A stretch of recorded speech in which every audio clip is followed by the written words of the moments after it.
అందుకే మిత్రులారా, ఈరోజు కార్మిక సంఘాల నాయకులకు నేను విజ్ఞప్తి చేస్తున్నా.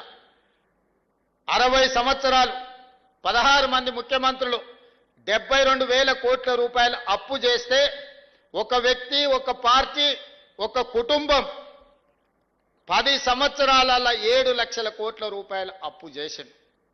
పోనీ 7 లక్షల కోట్ల రూపాయల అప్పుతోనే ఎక్కడైనా ఏదైనా అభివృద్ధి జరిగిందా? మీరు ఆలోచన చేయండి.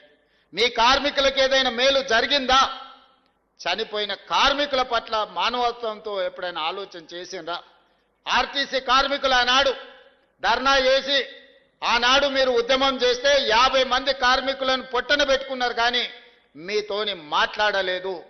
మరి మేము వచ్చిన తర్వాత ఈరోజు ఆర్టీసీని గాడిలో పెట్టి ఈరోజు లాభాల వైపు నడిపించే ప్రయత్నం చేస్తున్నాం. ఆర్టీసీ కార్మికులకు నేను విజ్ఞప్తి చేస్తున్నా, మళ్ళీ సమ్మె అని చర్చలు చేస్తున్నారు. దయచేసి ఈ సంస్థ మీది. ఈ సంస్థను ఏ మాత్రం పట్టింపులకో రాజకీయ నేపథ్యంలో ఎవరైనా ప్రోత్సహిస్తే, మనం ఏదైనా ఒక నిర్ణయం తప్పుగా చేస్తే మొత్తం సంస్థనే దెబ్బతినే పరిస్థితి ఈరోజు ఉంది. అదే కాదు, ఇవాళ మీరు ఆలోచన చేయండి, 7 లక్షల పైచిలకు కోట్ల రూపాయల అప్పులు రాష్ట్ర ప్రభుత్వం మీద ఉన్నాయి.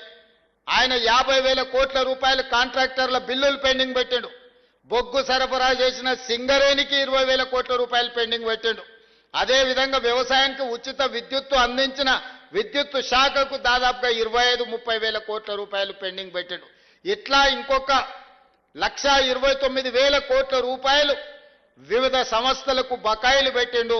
చంద్రశేఖరరావు గారు డిసెంబర్ 7, 2023 నాడు మాకు అధికారం అప్పజెప్పినప్పుడు 8,29,000 కోట్ల